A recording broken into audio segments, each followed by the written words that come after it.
ஒரு பதம் வைத்து மறுபதம் தூக்கி நின்றாட மயிலில் இறகாட மதிவதனமாட மயக்கும் விழியாட மகர குழையாட மலரணிகளாட மலர் மகளும் பாட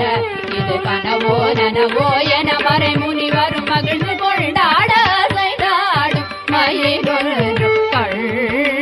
கண்டால் நம் அழகன் வந்தான் என்றே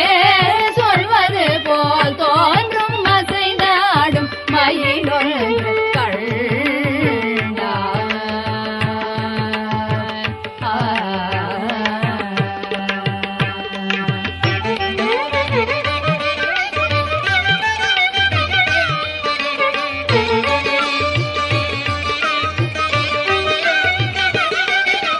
ஆசை போடும் ஆவினங்கள் கண்டு